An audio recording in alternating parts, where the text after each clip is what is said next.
ካንድልስቲክ ትሬዲንግ ላይ እኛ የምንጠቀመው ካንድልስቲክ ቻርት ነውና እንዴት ነው ካንድልስቲክ ሪድ ማድረግ የሚቻለው የሚል ነበር ፕሪንት ያደረኩት። ሁለተኛው ደግሞ ምንድነው ስለ ቻርት ነው። ሞር ቻርት ላይ ትኩረት ያደረገ ነው እና በቃ ልክ ቤት ከተከራየው በኋላ ግድግዳ ላይ ለጠፍኳቸው ሁሉንም ማለት ነው። ምክንያቱም ኢሴንሻል የሚባሉ ነበሩ ዛሬ ነበሩት። ከዛ ወደ ትሬዲንግ ግን ቀጥታ አልገባውም። አነበብኩ ግን ያው አነበብኩ ስለ በደንብ አላየሁትም። ቲክቶክ ላይም ታያለ፣ ዩቲዩብ ላይም ታያለ፣ መጽሐፍም ታነባለህ። ብቻ የሆነ ትንሽ አወኩ ኢንጂነራል አወኩ ብለህ ለራስህ የመጀመሪያው እውቀት ማለት ነው። የመጀመሪያው እውቀት እንዲሰማኝ የተወሰነ አነበብኩ። ከዛ ዲፖዚት አደረኩ። ስንት? $100 ስንት ነበር ይዛኔ? 73 ነው። ኦኬ 7000 ምናምን ብር። ያ 7000 ምናምን ብር ይገዛት። ከዛ ባይ ባይ በሉት ተባልኩ። ጎልድ ላይ አካውንቴን አካውንቴን ሄደ በቃ። ምክንያቱም 24 ሰዓት ነው ያ በሰዓቱ አካውንት ተዘጋ ነው ነው ሊኩዊዴት ተደረገ ነው ሆነ። ኦልሞስት $14 ፕሮፊት አይቼ ነበረ። ከዛ ግን ክሎዝ አላረኩት ምክንያቱም ስለ ትሬዲንግ አላውቅም። $100 ዲፖዚት 14 ማለት የአካውንቴ 14% ፕሮፊት አድርግቻለሁ። እሱን ክሎዝ ሳላደረገው ማርኬቱ ኔጌቲቭ ላይ ሄደ ማለት ነው። ከዛ አይ በኔጌቲቭ ማስ ክሎዝ አላደረገው ማርኬቱ ይመለሳል እያልኩ አካውንቴን ብሎ አደረኩት። ያ ከዛ ክሊክ አረገ ማይንዴ እዚህ ነገር ላይም ሎስ ይደረጋል። ስለዚህ በደንብ መማር አለብኝ ብዬ አሰብኩ። መጀመሪያ ትርፍ ነበር ጠብቀ ይገባው። ያ ፕሮፊት ነበር ይጠብቀ አሳይቶኛል። ግን አሮን ነው በሰዓት እንዴት ሜንቴን ማድረግ እንዳለብኝ። በዛ ሪዝን ነው የመጀመሪያ $100 ሉዝ ያደረኩት። ኦኬ ሶ አሁን ላይ እንዴት ፕሮፊት ማግኘት እንደምትችል ምናምን እያንዳንዱ ነገር ታውቀዋለህ። አሁን በዚህ ሰዓት ላይ ሆነ የመጀመሪያው ሞመንቶች የተሳሳትካቸውን ነገሮች ስታስባቸው ምንድነው የሚመጣልህ? ምን ሆኜ ነው ወይስ ምን ሆኜ ነው ግን እንደዚህ ያደረኩት የሚል አይነት ሀሳብ ነው የሚመጣው ወይስ ሌላ ነገር አለ? እንደዛ አስባለሁ።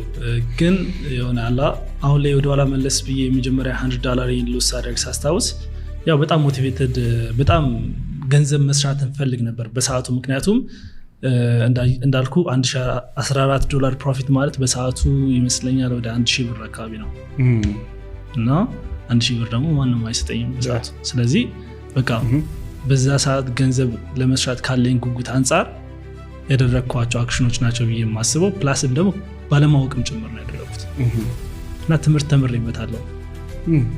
ሪግሬት ባላረግበትም ትምህርት ተምሬበታለሁ። ኦኬ ሶ የመጀመሪያውን $100 አጣ። ያ ቀጥሎ በቃ መማር አለብኝ ወደሚለው ነው የገባው። ያ the first $100 ሉዝ ካረኩ በኋላ ድጋሚ ዲፖዚት ማድረግ አልችልም። የግድ መስራት አለብኝ። ገንዘቤን ነው ሉዝ ያደረኩት። እንዳልኩ ደግሞ ሀሰል ላይ ነኝ በሰዓቱ። ስለዚህ በቃ ገንዘብ ወደ መስራት ነው የገባው። ገንዘብ ከሰራው በኋላ በደንብ መማር ነው ፎከስ ያደረኩት። ቤት ተከራይቼ ወጣው፣ ማንበብን ጀመርኩ። ከዛ በኋላ በደንብ በቃ ራሴ ላይ ሎክዲን አረኩ በሰዓቱ።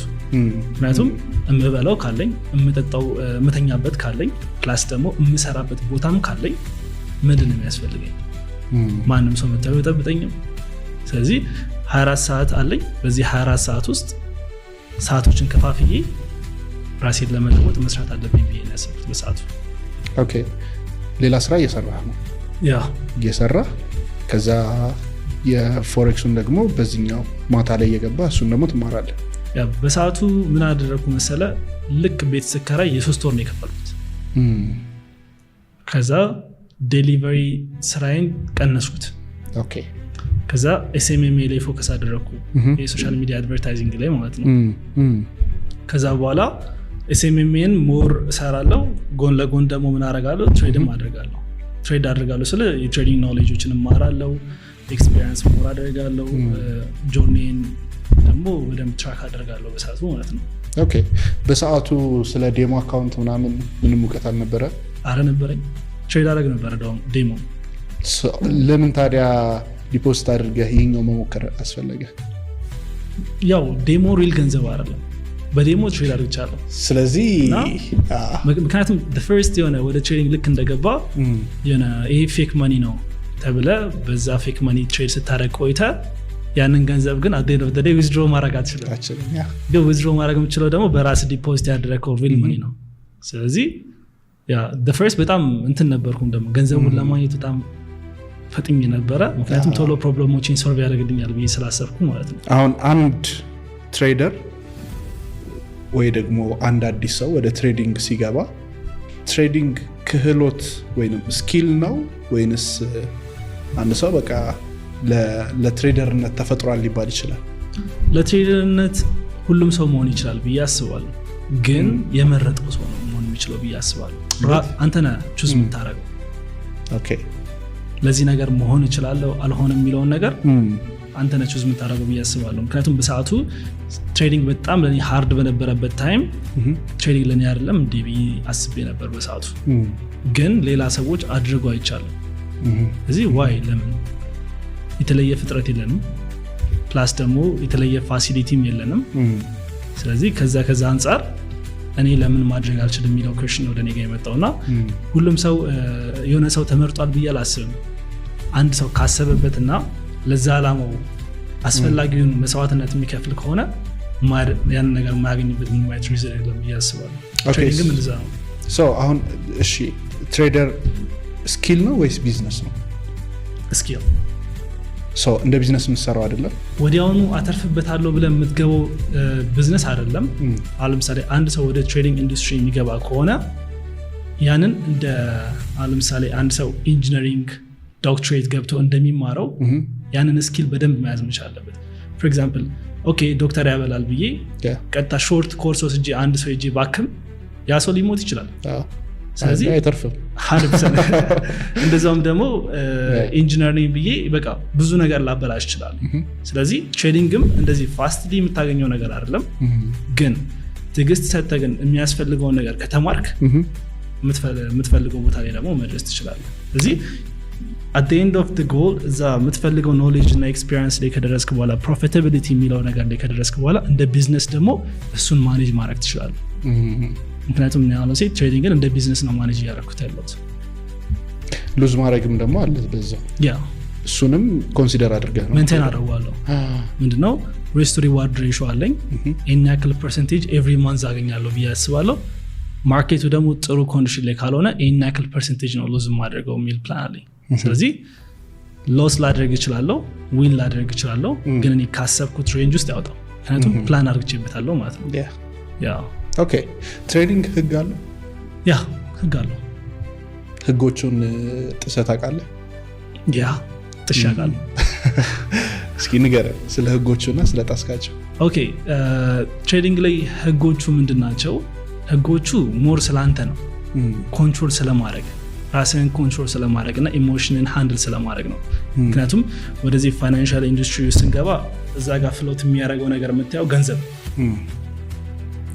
እና እነዛ ገንዘቦች ደግሞ ቫሊዩ አላቸው አንተ ላይፍ ላይ። ስለዚህ ሞር ሎስ እያደረግ ኦር ደግሞ ሞር ዊን እያደረግ ከሆነ ኢሞሽናል ትሆናለህ፣ ያንን ነገር ከመፈለግ አንጻር ማለት ነው። ሞር ግሪዲ ልትሆን ትችላለህ። እዛው ደግሞ ሞር ፊል ሊያጋጥም ይችላል። ገንዘብ ሉዝ ላደረግ ነው የሚል ነገር ማለት ነው። እኔ ያው ሂውማን ነኝ። የፈለገ ፕሮፌሽናል በሆን በምሰራው ነገር ላይ የራሴን ሮሎች ከጣስኩ ምን ሆናለሁ? ኢሞሽናል መሆንባቸው ሲቹዌሽኖች ይኖራሉ ማለት ነው። ግን መስተካከል የሚችሉ ነገሮች ናቸው እና በሰዓቱ እንደውም እንደ ምሳሌ ለመጥቀስ 2024 ላይ ጃንዋሪ ላይ ዲሴምበር ላይ ወደ 2025 ልንገባ አካባቢ የዛኔ የነበረው ዲሴምበር ላይ አሪፍ የማርኬት ኮንዲሽን አይኖረውም ብዙ ጊዜ። ግን የዛኔ ደግሞ ባደረግኳቸው እያንዳንዱ ነገሮች ደግሞ ሩሎችን ጥሻለሁ ብዬ አስባለሁ እና በሰዓቱ ኦልሞስት የሆነ ሎስ ስትራይክ ውስጥ እንድገባ አድርጎኛል። ሎስ ስትራይክ ማለት ተደጋጋሚ ሎስ ውስጥ እንድገባ አድርጎኛል። ግን እኔ አንድ ፕላንም አለኝ። ተደጋጋሚ ሎስም ሲያጋጥመኝ አቆማለሁ። ከዛ በኋላ ባክ ቴስት አደርጋለሁ። ምንድን ነው የተፈጠረው ከኋላ የሰራው ስህተት አለ ኦር ማርኬቱ ላይ የተፈጠረ ነገር አለ የሚሉትን ነገሮች ቼክ አደርጋለሁ። ከዛ እንደዛውም ደግሞ ቼክ ሳደርግ በራሴ ያየኋቸው ድክመቶች ነበረብኝ በሰዓቱ። ሞር ሉዝ እያደረኩ ስመጣ ኢሞሽናል ወደ መሆን መጣሁ። ያንን ነገር ኖቲስ አድርግ ይችላል። ስለዚህ አንድም ኢሞሽናል በመሆን ሪዝን ያጣኋቸው ገንዘቦች አሉ ማለት ነው። ከዛ ኦኬ ይህች ነገር ማስተካከል አለብኝ እያሰብኩ በዛ ሰዓት ሎስ ያደረግኳቸውን ሎስ ስትራይኮች ኦልሞስት 1 ዊክ በሚሆን ታይም ውስጥ ሪከቨር አደረግኩት ማለት ነው። ስለዚህ አንዳንዴም ሩሌን ጥሳለው ግን ማኔጅ አድርገዋለሁ። ሉዝ በምታደርግበት ጊዜ ያንተ ጥፋት ሳይሆን ቢቀር ለምሳሌ ማርኬቱ ራሱ ሉዝ እንድታደርግ አድርጎ ቢሆን ኦር ደግሞ እንዳልከው ከጊዜ ጊዜ ራሱን የቻለ ኢንዱስትሪ ላይ የሚፈጠር ነገር ካለ ሌሎች ካንተ ውጪ በሆነ ምክንያት ለሚመጣው ነገር እንዴት ነው ማኔጅ የምታደርገው ኢሞሽን? ያ ቅድም እንዳልኩ ምድረው እነዚህ ነገሮች ሞር አይደንቲፋይ ለማድረግ ተከታታይ ሎሶች ሲያጋጥሙኝ ነው ራሴን ዲቴክት ማድረግ። ኦኬ ተከታታይ ካልሆነ ቼክ አታደርገው? ያ ምክንያቱም ኦልሞስት 1-2-3 ሎስ ያለን ስለዚህ ኖርማል ነው እሱ ኖርማል። ምክንያቱም ድጋሚ ፕሮፊት አደርጋለሁ። አንድ ሩል አለኝ አንዴ ፕሮፊት ሳደርግ 1/3 ያክል ነው ፕሮፊት ማድረገው። ሎስ ሳደርግ ደግሞ 1 ነው። ስለዚህ 1-3 ሬስ ቱ ሪዋርድ ሬሽዮ አለኝ ማለት ነው። 3 የተደጋጋሚ ሎስ ባደርግ አንዴ ዊን ካደረግኩ 3 ሎስ ያደረግኩትን ሪከቨር አድርገው ይመጣል። ስለዚህ 1-2-3 ሎስ ለእኔ ያን ያክል አይጎዳኝም። ግን ተከታታይ እንደዚህ 5-6 ሎሶች ግን የሚያጋጥመኝ ከሆነ ያ የሆነ ስህተት አለ ወይ ከኔ ወርቅ ደግሞ ቅድም እንዳልከው ማርኬቱ ላይ የሆነ አንሰርቴን የሆነ ሙቮች ሊኖሩ ይችላሉ፣ ስትራክቸሮች ሊቀየሩ ይችላሉ፣ የሆነ ኢኮኖሚካል የወጡ ኒውሶች ሊኖሩ ይችላሉ። እነዛን ነገሮች የግድ ፊልተር አውት ማድረግ ይጠብቅብኛል ማለት ነው ያን ነገር ዲቴክት ለማድረግ። ብዙ ጊዜ አንድ ሰው እያለ ዜና ወጥቶ የሚያነብ ያ ኤግዛክትሊ እሱ ለምሳሌ ልክ ወጥቶ ሄሎ ጉድ ሞርኒንግ ስል ማርኬቱን ስትሮንግሊ ነው ማኒፕሌት የሚያደርገው፣ ፍላክቹዌት የሚያደርገው፣ ቮላቲሊቲ ይጨምራል ማለት ነው። ያ ማለት ያው ዩኤስ ነው ያ ኒውስ የሚወጣው እና ከዩኤስ ጋር ፔር የሆኑ ፎር ኤግዛምፕል እኔ አሁን ጎልድ ነው ትሬድ የማደርገው። ጎልድን ትሬድ ሳደርግ XAU USD ነው። ጎልድን ከዩኤስዲ ጋር ፔር ሆኖ ማለት ነው። ስለዚህ ዩኤስዲ ላይ የሚፈጠሩ ኢንትረስት ሬቶች ሊኖሩ ይችላሉ፣ ኢኮኖሚካል የሆኑ ችግሮች ሊኖሩ ይችላሉ፣ ፓንዳሚክ የሆነ ባክቴሪያዎች ሊመጡ ይችላሉ። ስለዚህ እነዛ ነገሮች ልክ ዩኤስን ሲያጠቋትና የዩኤስ ከረንሲ ሲጎዳ at the same time ደግሞ ጎልድ ይጨምራል። ያ ደግሞ ማርኬቱ ላይ ትልቅ ሙቭመንት ያመጣል ማለት ነው። ስለዚህ እነዛ ነገሮችን በደንብ ማወቅ ይጠበቅብናል ማለት ነው። ስለዚህ የምንጸልየው ጉድ ሞርኒንግ እንዲል ነው። ያ ብዙ ጊዜ ኒውስ ትሬድ አላደርግም እኔ። ትሬድ የማደርግባቸው ታይሞች አሉ፣ ግን ኒውስ ትሬድ አላደርግም። ምክንያቱም እኔ በኮንሲስተንሲ ሩል አምናለሁ። ያ ሩሌ ምንድን ነው? ከኒውስ በፊት ነው ትሬዶችን ክሎዝ ለማድረግ ማስበው። ኢቨን ደግሞ ኒውሶችን አይቼ ብሉምበርግ ላይ ቼክ አደርጋለሁ። የራሴ ኒውሶችን ቼክ የማደርግባቸው ሴክተሮች አሉ። ከዛ ፕሮባቢሊቲ ወደ እኔ ከሆነ የዛኔ የገባቸውን ፖዚሽኖች ሆልድ አደርጋቸዋለሁ። ግን ሞር ኮንፊውዝ የሚያስደርግ ነገር ካለ ግን ገንዘብ ዛ ላይ ገብቼ ሪስክ አላደርግም። ምክንያቱም ትሬዲንግ ላይ ምን ብዬ አስባለሁ፣ ኒውስ ገብተህ ትሬድ የምታደርግ ከሆነ ፕሮባቢሊቲ ይቀንሳል፣ የዊኒንግ ፕሮባቢሊቲ ይቀንሳል። ያ ማለት ሪስክ የምታደርገው ትንሽ ሊጨምርብህ ይችላል ማለት ነው ተወሰነ መልኩ።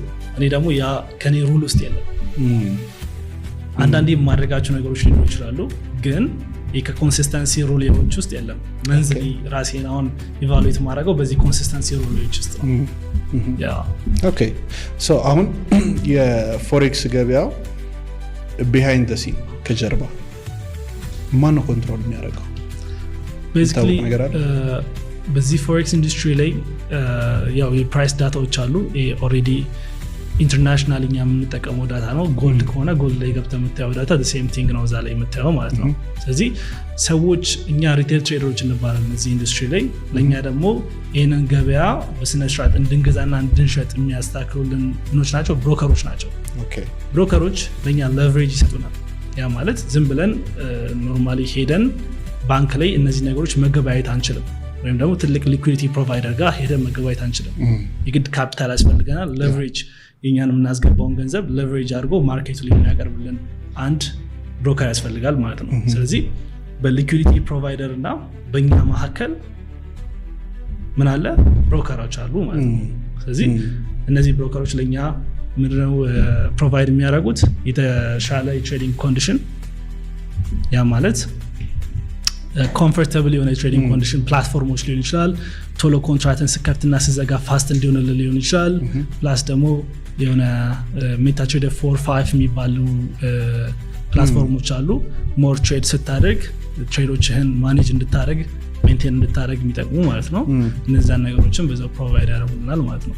ኦኬ ሶ እነዚህ ያልካቸው ብሮከሮች ላይክ ለምሳሌ እንደ ኤክስነስ ምናምን የሚባሉት ናቸው ማለት ነው።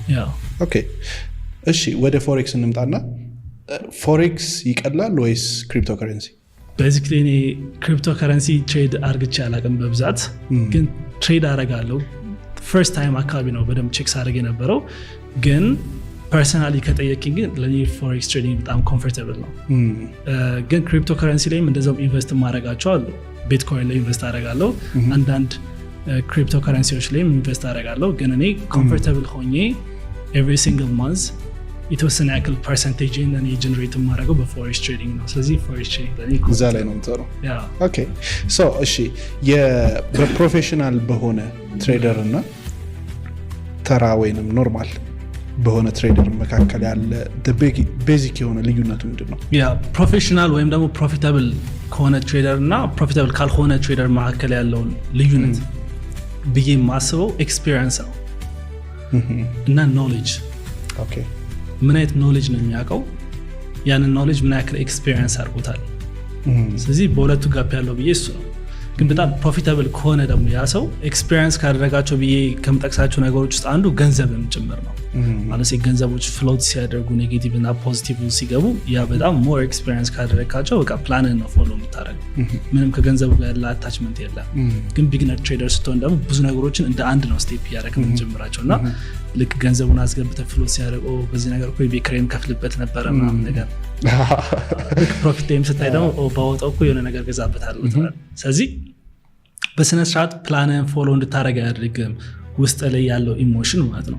ስለዚህ ምን ብዬ ነው ማስበው፣ አንደኛ ኖሌጅ ነው። ከዛ ደግሞ ያን ኖሌጅ ምን ያክል ኤክስፒሪየንስ አድርጎታል ነው። ሜንቶር ነበር?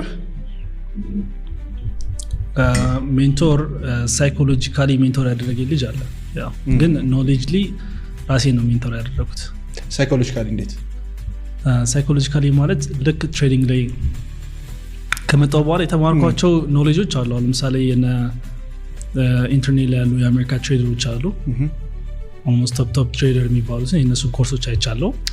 ፕላስ ዩቲዩብ ላይ ብዙ ቪዲዮችን አይቼ ነበረ።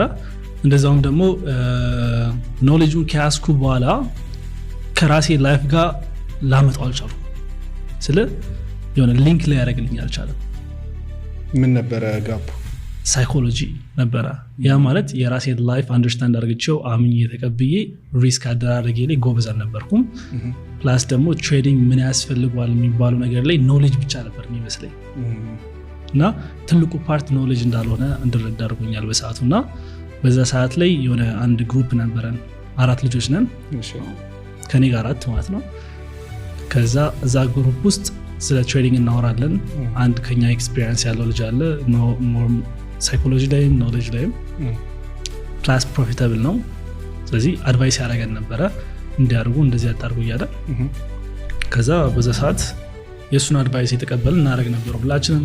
ፕላስ እሱም እኛ የምናውቀው ኖሌጅ ነበረ እና እሱም ያን ከኛ ይወስድ ነበረ። ፕላስ እሱም የትሬዲንግ ፕሮፊታቢሊቲውን በደንብ ኢንክሪዝ ያደረግ ነበረ። ፕላስ ደግሞ እኛ ፕሮፊታብል እንድንሆን በደንብ ሰፖርት አደረገ ማለት ነው። በዛ ታይም ላይ ሳይኮሎጂካሊ ጠንካራ እንድትሆን ያደረጉ ቤዚክ የምትላቸው ነገሮች አሉ? አንደኛ ያለኝ እምነት ቅድም እንዳልኩ ከፈጣሪ ጋር በጣም ስትሮንግ ነበረ። በቃ ስለ ሌሊት እነሳለሁ፣ ቀዝቃዛ ሻወር ነው የምወስደው፣ ጀስት ፐርሰናል ነው የምወስደው ያንን ነገሮች። ምክንያቱም በደንብ ኤሌክትሮኒክ በደንብ ሪሙቭ እንዲያደርግልኝ ፕላስ ደግሞ በደንብ አዌክ ለመሆን ማለት ነው። ፕላስ ደግሞ ስሰግድ ራሱ በቃ አውቀዋለሁ የሆነ አላህን ስጠይቀው በቃ እነዚህ ነገሮች በቃ ፐርሰናሊ እንደማገኛቸው አውቃለሁ። ግን ያንን ታይም ፈጣሪ እንድታገዝ የሚፈልገውን ታይም ብቻ እየጠበቅኩ እንደሆነ ነው የማውቀው። ከዛ አንጻር አንድ እሱም አለ ሪሊጅን በጣም ስትሮንግ ያደረገ ነገር።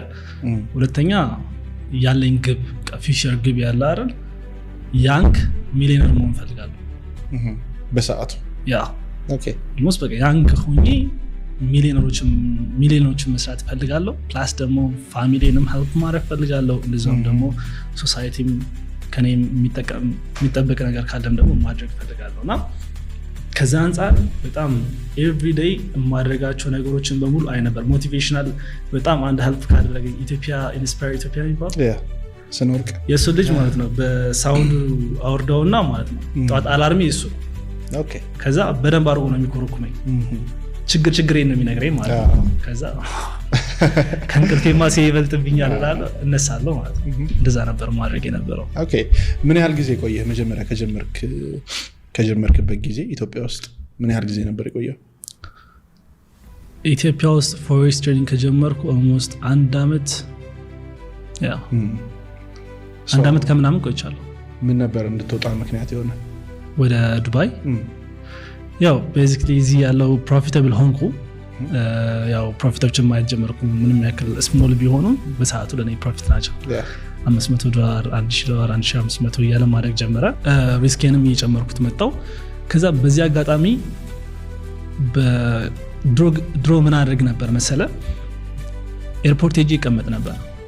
አንዳንዴ አንዱ ጀለሲ ከጀርመኒ ይመጣልና እሱን ልቀበለው ሄጄ ሰዎች እዛ ጋር በቃ እያለቀሱ ሲሸኛኙ ምናምን ነገር አየውና ኤርፖርት ታውቀዋለህ ብሬክ ነው መቼ ነው እዚህ የሚገባው ለኔ የሚለቀሰው መቼ ነው ግን እንደዚህ እኛን የሚሸኙን እያልኩ በቃ አስብ ነበር በጣም በሰዓቱ።